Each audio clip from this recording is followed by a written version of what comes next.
سلامونه ملګرو، الله دې وکړي چې ټول روغ او جوړ یاست او ژوند مو ښه روان وي. د یو نوې ویډیو د یو نوې موضوع سره بیا ستاسو خدمت کې حاضر یم.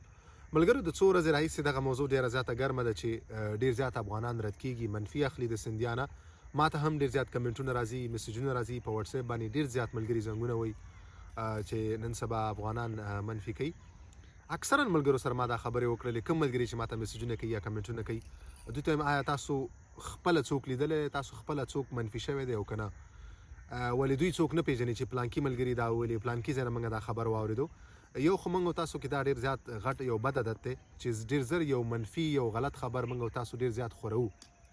نو کیدای شي بعضې ملګري رد شوي، د دې په دا په معنا نه ده چې مطلب د فرانسې دولت دا اعلان کړی یا سیندیا دا اعلان وکړو چې موږ نور افغانانو ته اسناد نه ورکوو، یا که کم افغانان راځي او دوی د پناه غوښتنه کوي موږ به یې ردوو. نه، امکان دی ولري چې بعضې ملګري رد شوي او بالکل هغو ته چې کوم دی هر کله چې یو کس سیندیا یا د اوپرا نه رد کېږي، دوی هغه وجوهات ورکوي چې په کومو وجوهاتو دوی رد شوي.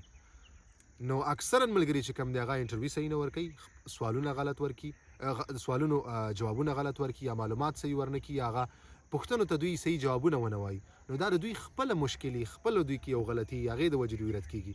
دا هیڅ وخت په دې معنا نه ده چې سیندیا یا اوپرا چې کوم دی دا اعلان کړی چې دوی نور افغانانو ته اسناد نه ورکوي یا پلانکي کلن اسناد چې کوم دی هغه دوی نه ورکوي. داسې کوم رسمي ډول باندې کوم خبر نشته دی. دا کوم اوازې چې کوم دي، کوم خبرونه چې تاسو اورئ، دا ټول دروغ اوازې دي. کیدای شي امکان دی ولري چې بعضې ملګري رد کړي، ولې دا په دې معنا نه که دې نه بعد کوم ملګری ورځي هغه به رد کېږي، یا دوی دا اعلان کړی دی چې موږ نور دې نه بعد افغانانو ته اسناد نه ورکوو یا پلانکي کلن اسناد نور بند شو. نو دا ټولې هسې تشې اوازې دي، تشې خبرې دي. تاسو داسې خبرو ته غوږ مه ږدئ. داسې کوم رسمي خبر نشته دی، نه کوم رسمي اعلان شوی د سیندیا د طرف نه یا د اوپرا د طرف نه.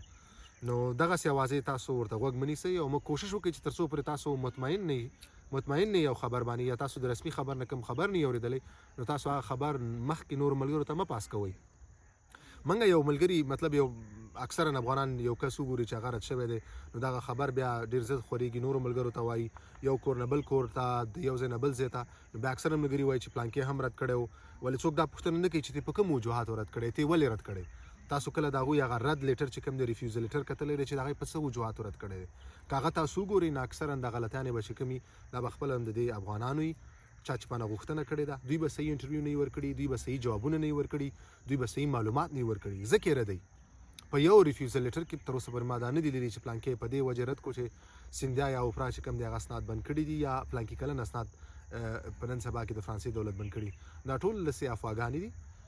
صحیح ده، بعضې لکه څرنګه چې مخکې ما وویلې، صحیح ده بعضې ملګري د خپلو مشکلاتو د وجې هغو رد شوي دي. دا هیڅ وخت په دې معنا نه چې دې نه بعد کوم ملګري ورځي هغه به رد کېږي. نو هغه ملګري چې دې نه بعد سیندیا ته ځي یا اوپرا ته ځي، تاسو تشویش مه کوئ.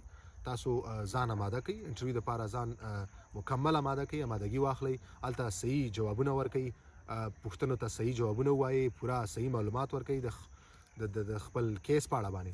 تاسو کوشش وکړئ چې هلته صحیح جوابونه ووایئ، انشاءالله تاسو ته به خامخا اسناد درکوي. نو دغسې اوازو دغسې خبرو ته غوږ مه نیسئ. انشاءالله الله دې ورحمیږي. انشاءالله څومره چې د خیره زموږ او ستاسو افغانان دي، خدای دې دوی په خپلو کیسونو کې بریالي کړي. الله دې وکړي چې دوی ټول اسناد واخلي. نو مننه ملګرو، دغه یو پوښتنه ډېره زیاته وه. تاسو کوشش کوئ چې خپلې پوښتنې د یوټیوب چینل د کمنټس په سیکشن کې خپلې پوښتنې وکړئ. انشاءالله په خپل وخت به زه ستاسو پوښتنو ته خامخا جواب درکوم.